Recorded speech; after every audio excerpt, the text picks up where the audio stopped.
है। वो जो करोड़ों रुपया जो है बांध बनाने में, जितना स्मगलिंग में नहीं फायदा है, जितना डकैती में नहीं फायदा है, जितना अपहरण में नहीं है, उससे ज्यादा व्हाइट मनी इसको मिल जाएगा। ये एक मतलब नाजायज पैसा कमाने का एक जायज रास्ता है।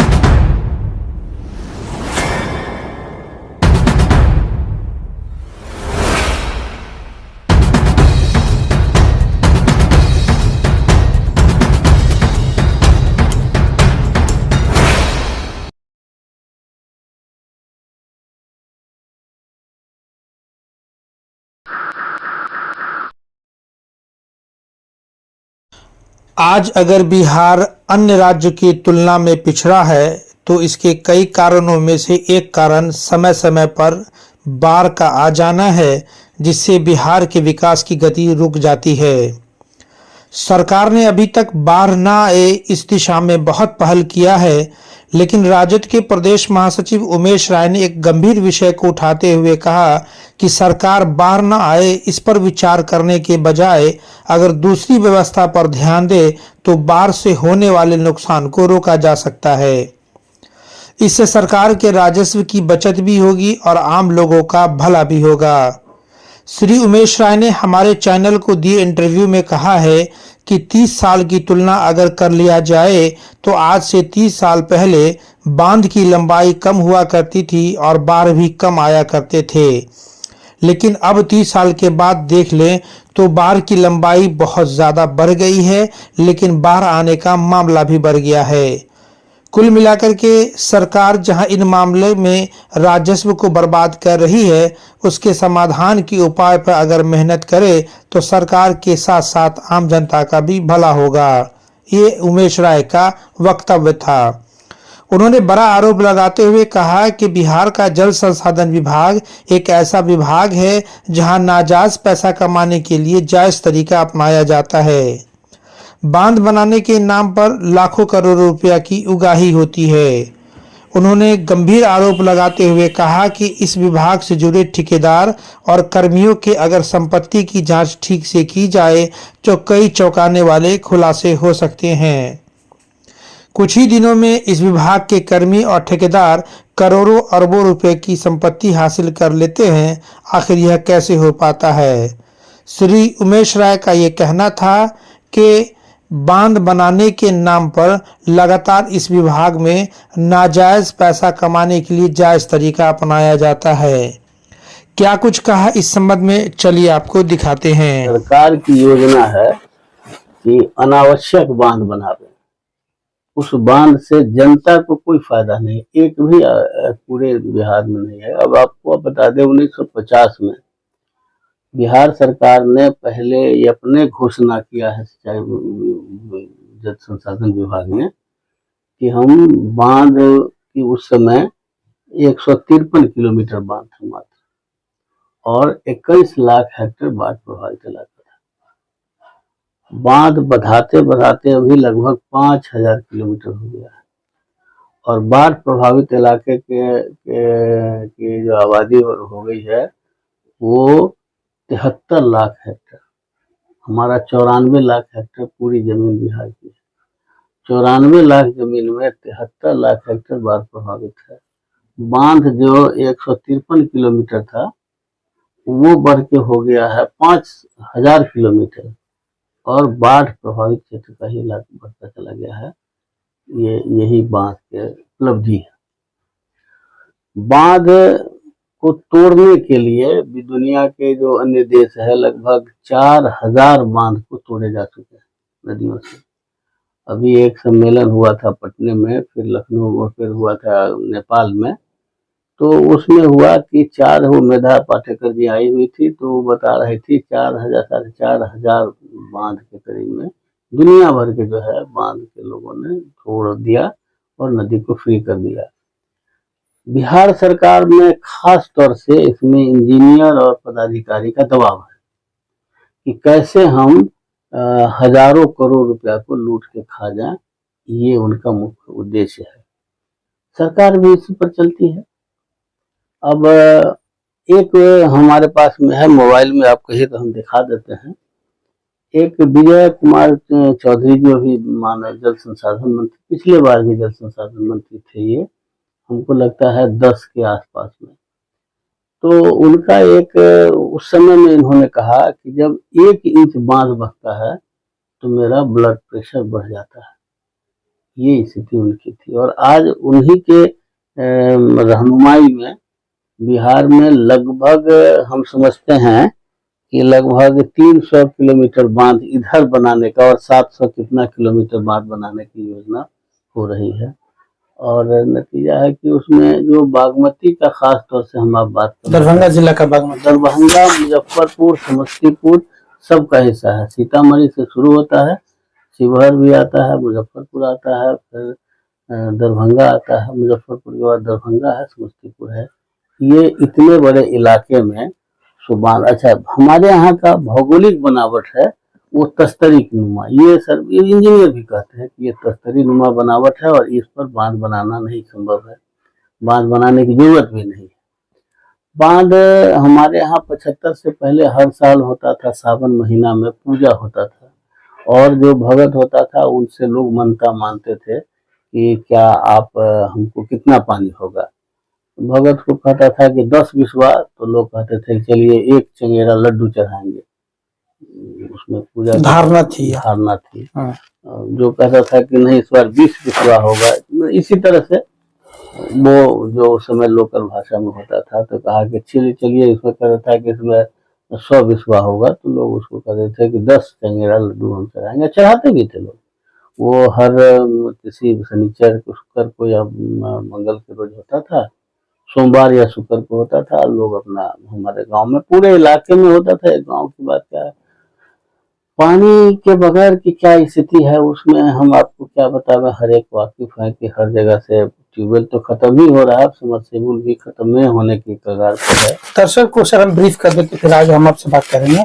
अपने दर्शकों को बताते चले कि उमेश राय उस व्यक्तित्व का नाम है जो न सिर्फ दरभंगा बल्कि है दरभंगा के आसपास के, और ये कह दीजिए कि पूरे बिहार के जो इनकी जनता से जुड़ी हुई समस्या है उसको लेकर ये गंभीर होकर के, बड़े मुखर होकर के उठाते हैं, सरकार तक उन बातों को पहुंचाते हैं। बहुत सारे मामलात में तो सरकार ने संज्ञान भी लिया है और इनके जो दिशा अनुसार जो है वो सरकार उस पर पहल भी किया है। सर का ये कहना है कि अगर बांध न हो तो लोग बाढ़ से जैसे विकराल परिस्थिति से बच सकते हैं, शायद आप यही कहना चाहते हैं। तो सर इन मुद्दे को लेकर के आप सरकार के तरफ कभी उनका ध्यान आकृष्ट आपने करवाया अपने बातों से, किसी भी माध्यम से? अच्छा, 87 से हम लोग बाढ़ को जानना शुरू किए जी। 88 में जेल गए, 1.5 महीना तक हम लोग थे, लगभग 153 आदमी थे जेल में। उसमें एक समझौता हुआ कि 100 मीटर में जो यहाँ पर है ऑटोमेटिक एस्केप रेगुलेटर होगा 100 मीटर में, जिसमें 2000 क्यूमेक पानी डिस्चार्ज का होगा। हम लोग के यहाँ प्रॉब्लम तब से होगा, देखिए ये इसको आप पुराना अगर बिहार का दरभंगा का देखिएगा तो इसको कहा जाता था अनाज का कटोरा। ये गजट में लिखा हुआ है कि ये दरभंगा जिला है, ये अनाज का कटोरा है। दरभंगा जिला उस समय समस्तीपुर भी था, मधुबनी भी था, ये सब मिला के दूसरा का भी कुछ ऐसा। हाँ, तो ये इसको अनाज का कटोरा कहा जाता था। और जब से घुघराहा से लेके और जब से ये सोरमार हाट से हाया घाट 16 किलोमीटर बांध के 2 नदी को बांध कर दिया है, तब से हम लोग के यहाँ जो बड़े किसान थे वो भिखमंगा की स्थिति हो गई, बेसाह खाना शुरू कर दिया, ये स्थिति हो गई। पानी आता है वर्षा का, अब 300 किलोमीटर का जो आपका ये रेडियल डिस्टेंस है जयनगर से लेके भैंसालोटन वाल्मीकि नगर का, और 550 किलोमीटर है काठमांडू से लेकर के और हायाघाट का। इस बीच के वर्षा का पानी जिस साल 800 मिलीमीटर से ज्यादा हो गया, 1000 मिलीमीटर वर्षा इस इलाके में हो जाता है, तो पानी जल जमाव हो जाता है, उसकी निकासी नहीं होती। पहले जो अंग्रेजों ने बनाया था, जो रेल बनाया था समस्तीपुर दरभंगा, तो लगभग 6 लाख क्यूसेक पानी के डिस्चार्ज का था और पर सेकेंड। वो जब बांध दिया है तो 2 नदी बांध देने के कारण अब हाया घाट के 2 रेल पुल बच गए हैं। पहले 6 से लेके और 18 तक में होता था सबसे पानी का डिस्चार्ज, अब सिर्फ 2 से हो पाता है, वो 17, 16 और 17 से होता है पानी का डिस्चार्ज। अब उसमें कैपेसिटी इसकी है 84,000 क्यूसेक। जिस साल 1000 मिलीमीटर से एबव हो गया, जैसे 87 में हो गया, 2002 में हो गया, 2007 में हो गया, 2004 में हो गया, जिस साल अधिक वर्षा हो जाती है तो पानी निकासी बंद हो जाता है। हमारे यहाँ ऐसा नहीं है, पानी निकासी की व्यवस्था सिर्फ हो जाए तो कोई प्रॉब्लम नहीं है न उसमें। सर, हमारे दर्शकों को आप समझाइए कि सरकार जो योजनाएं बनाती है वो जनता के हित में बनना चाहिए। ये बात सरकार को क्यों नहीं समझ में आती कि हम जितना बांध की लंबाई बढ़ा रहे हैं, बाढ़ प्रभावित एरिया बढ़ रहा है, आखिर सरकार के पास ये क्यों नहीं पहुंच पा रही है? वो इंजीनियर का इंटरेस्ट है और पदाधिकारी का इंटरेस्ट है। वो जो करोड़ों रुपया जो है बांध बनाने में, जितना स्मगलिंग में नहीं फायदा है, जितना डकैती में नहीं फायदा है, जितना अपहरण में नहीं है, उससे ज्यादा व्हाइट मनी उसको मिल जाएगा। ये एक मतलब नाजायज पैसा कमाने का एक जायज रास्ता है वो। बांध से कहीं भी कोई कल्याण कहीं का हो गया हो तो बता दीजिए हमको। आप अगर चले जाएं हाया घाट पार करके जाएं तो उस इलाके में जहां जहां गए हम लोग, ये दिनेश कुमार मिश्र जी बाढ़ के विशेषज्ञ हैं, उनके साथ हमको कई बार जाने का मौका मिला है। उस इलाके के लिए उनकी किताब एक है, हम कहीं तभी दिखा दे सकते हैं, बागमती की सदगति। उसमें उन्होंने जो लोग से जो हम लोग बात किया है तो लोग कहते थे कि भाई नदी खुला रहेगा तो हम लोग अमन चैन से रहते हैं। जिस साल वर्षा बाढ़ बढ़ जाता है हो जाता है तो 3 महीना बेटी बहू को या तो हम नैहर भेज देते हैं या ससुराल में भेज देते हैं, अपने घर में नहीं रखते। किसी समय जो विकराल स्थिति हो जाएगा। जिस इंजीनियर ने बनाया, वो भी इंजीनियर जो घोष थे, कौन सम घोष थे, नाम भूल रहा अभी, वो एक इंटरव्यू में कहा कि ये जो है सो ये कब्रिस्तान बन जाएगा, ये सब जो है सो जिस दिन बांध ये टूटेगा उस दिन लगभग 5-10 गांव को भसा के ले जाएगा। अब ये दिमाग में इंजीनियर को ये बात समझ में आती है कि हम कौन योजना बनावे। अभी 2 करोड़ का योजना बनाया, संजय झा जी से कई बार संपर्क किया, इसके लिए हम लोग जेल भी गए और बार बार हम लोग सरकार से कहते रहे, चाहे मंत्री हो, मुख्यमंत्री हो, नीतीश जी से भी हमने कहा कि आप इसका निदान सीधा सीधा है। जब ये लोग मंत्री नहीं रहते हैं तो बहुत समझ जाते हैं, बिल्कुल समझ जाते हैं, पानी का निकासी हो जाना चाहिए, यही बात का सलूशन है। जब ये मंत्री हो जाते हैं तो वो वही बात कहते हैं जो उनके पदाधिकारी या इंजीनियर बताते हैं, क्योंकि उनको यह समझ में आता है कि बांध से बड़ी आमदनी का ये स्रोत हो जाएगा व्हाइट मनी। एक लाइन में आपने कह दिया नाजायज पैसा कमाने का जायज रास्ता। अच्छा सर, ये चीज हम ये समझना चाहेंगे कि इस बाढ़ से क्या जलस्तर जो चापाकल ये सब प्रभावित होता है? बिल्कुल प्रभावित होता है।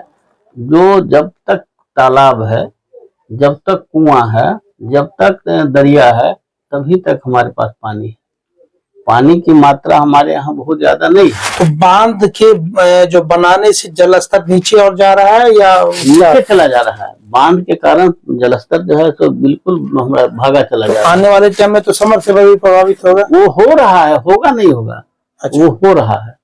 उसमें आप हम लोग जो आपको बेनीबाद से लेके और आप हाया घाट के बीच के बांध को बता रहे हैं, उस बांध को बनाना क्या है, बल्कि हम लोग को उसमें बाढ़ का निदान एकमात्र यही है कि जो बागमती और शांति नदी की जो धारा है, उस धारा को अगर चालू कर दिया जाए, 2000 क्यूसेक का वहाँ क्यूमेक का आपको शांति में और 3000 का 5000 का जो कैपेसिटी से कम है, उसको कैपेसिटी ज्यादा है, लेकिन हम इतने बार पानी हो जाए तो पानी आवेगा। हम लोग के यहाँ तक पानी के लिए मोहताजी रहता है। पानी जब आता था हम लोग के यहाँ तो धान तो होता ही था, रबी इतना होता था बिना खर्चे का, जिसका कोई जवाब नहीं रहता। तो लोग जो है सो पुआल बेच करके बैल खरीदते थे।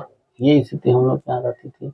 आज की स्थिति यह है कि जो लागत लग होता है उतना भी नहीं होता, मजबूरी करेगा क्या। सब जो किसान वर्ग के लोग थे वो लोग के जो है सो बाल बच्चे जो है सो अब बाहर जाते हैं, और बिहार हमारा जो है सो लेबर सप्लायर स्टेट हो गया है।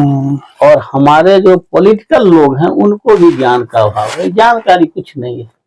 अब ये नेपाल से बात करने के लिए जाते हैं, ये 4 अभी अखबार में कल ही पढ़ा है मैंने कि 4 गो जगह पर बैराज बनाएंगे। पानी इनको 1927 से ये लोग बैराज बनाने के लिए नेपाल सरकार से कहते हैं, अंग्रेज से नहीं बनने दिया जब नेपाल के लोग तो ये इनके बस की चीज है। ये मन बहलाने का बैराज बनने से आम जनता को फायदा होगा या कोई नुकसान? फायदा नहीं है। एक बार आपको बता देता हूँ, हमको साल ठीक से याद नहीं है, 17 या 18 का साल था। मौर्या होटल में नीतीश कुमार 4 करोड़ रुपया खर्चा करके कहा कि जो ये वहाँ जो बैराज है गंगा नदी पर जो है, हुगली में, क्या नाम उसका है, फरक्का में बैराज को सभी लोगों ने कहा कि इस फरक्का बैराज होने से जो मछलियां आती थी, वो हिल्सा और क्या क्या मछलियां आती, जो जलीय जीव आते थे, वो आना बंद हो गया है। और फरक्का से लेके और यहाँ आपका बक्सर तक जो है सो सिल्टेशन हो गया। आप एक नदी का सिल्टेशन नहीं खत्म कर सकते हैं। ये आप किसी बिहार सरकार, भारत सरकार के औकात में नहीं है। नदी अपने सफाई खुद करती है। जैसे जानवर जो है, जंगली जानवर, उसका कोई जो है सो कोई इलाज नहीं करता है, वो खुद इलाज अपना ही कर लेता है। नदी भी अपने ही हिसाब से करती है। लेकिन ये जो शख्स, ये लोग जो हैं सो सिर्फ लूट कैसे करेंगे, कैसे वो हिसाब इंजीनियर को बतावे कि भाई वो लूट के हो जाए। ये बांध जो बना हुआ है, जो सोरमार हाट, और ये वो खुद सुकुमारी देवी कहती थी कि इंजीनियर साहब थे, उसने कहा कि ये आप बना लीजिएगा ना तो इतना दौलत हो जाएगा कि पटना में जमीन, 4 कट्ठा जमीन खरीद ली उसी के कमीशन से। सुकुमारी देवी खुद कहा, एक बार हम लोग गए थे दिनेश कुमार मिश्र जी के साथ, तो उन्होंने कहा था कि हाँ उसी कमीशन से हम। वर्तमान में क्या स्थिति है ये बांध को लेकर के आपकी नजर में, और आपकी मांग क्या सरकार से? बांध के नजर में है, पूरा इलाका सरकार के खिलाफ में है और वो किसी भी हाल में बांध बांधने नहीं देते। मतलब किसान नहीं चाहते कि बांध बने, सवाल ही नहीं पैदा होता है। 113 गांव। तो हमें कुछ क्षेत्र का नाम बताइए जहाँ के किसान नहीं चाहते हैं कि बांध बने। आप दरिया किनारे के जितने गांव है, हम 113 की बात नहीं करते हैं, आप 5, 10, 20 गांव है, आप शुरू कर लीजिए। आप ओझौल से, ओझौल के बाद सिनवारा चले जाइए, रामपट्टी चले जाइए, थलवारा चले जाइए, उधर जो है आपका न्याम छतौना चले जाइए। इन लोगों के किसानों से आपकी बात हुई है? हम घूम रहे हैं। हम 4 दिन पहले भी वहां पर एक बैठक। किसान चाहते हैं कि बांध नहीं बने। सवाल नहीं है जान देंगे, बांध नहीं बनने देंगे, ये सवाल है। सरकार से आपकी क्या मांग है? सरकार से तो हम लोग कहते हैं कि भाई ये जो है आपको पैसा बजट बना लीजिए, लूट के खा जाइए, कोई एतराज नहीं। लूट ही रहा है, पूरे सरकारी राशि को लूट करके, और ये बड़े इमारत बन रहे हैं। सरकार भी इस बात को जानती है, लेकिन सरकार उन्हीं लोगों का है के साथ में है, जो अब एक एक पदाधिकारी है जिसको 3-3 बड़ा बड़ा बिल्डिंग है, कहाँ से लाया है? मशीन किसको थोड़ी दिया था बनाने के लिए, पैसा छापने के लिए। तो सरकारी राशि को बेरहमी से ये लोग लूट रहे हैं, और लूट रहे हैं उससे बहुत चिंता का नहीं है। चिंता का सबसे विषय है कि गलत ये निर्णय ले रहे हैं। अब गलत बांध बनाने का निर्णय ले रहे हैं, गलत ये डैम बनाने का निर्णय ले रहे हैं। एक तरफ कहते हैं कि अगर 1 इंच बांध बनता है तो मेरा ब्लड प्रेशर उसी हिसाब से बढ़ जाता है, और दूसरी तरफ जो है वही योजना करते हैं, घोषणा करते हैं कि हम बना रहे हैं। हम लोग बार बार जाके सरकार को कहते हैं, मुख्यमंत्री और मंत्री को कहते हैं, उनके कान पर जी नहीं रेंग रहा है। आपका कभी डेलीगेशन सरकार के पास? दर्जनों बार हम पर्सनली मुख्यमंत्री जी को कहते हैं। सरकार, मुख्यमंत्री ने क्या आश्वासन दिया आपको? मुख्यमंत्री जी कहा कि ठीक है, इसको हम भेज देते हैं आपके सिंचाई विभाग के प्रधान सचिव को। प्रधान सचिव कहेगा कि मंत्री से बात करिए, मंत्री जी कहते हैं कि मुख्यमंत्री से बात करिए। गोल गोल घूम रहे हैं, गोल गोल घूम रहा है। और योजना पर काम चल रहा है। योजना पर काम करना चाहते हैं ये, लेकिन अभी शुरू नहीं, संभव तो कर रहे हैं, ये 12 से कर रहे हैं। लेकिन 12 साल से हम लोग कुछ कहते हैं कि भाई हम लोग को बांध की जरूरत नहीं है, बांध मत बनाइए। हम लोग जैसे जिंदा, हमारा पानी निकासी करा दिए, हमारी समस्या ही दूर हो जाएगी। गांव से लेकर शहर तक के खास खबरों को देखने के लिए देखते रहे HDNN न्यूज। अगर आप इस खबर को YouTube पर देख रहे हैं तो चैनल को सब्सक्राइब जरूर करें, और अगर Facebook पर देख रहे हैं तो लाइक और शेयर जरूर करें। धन्यवाद।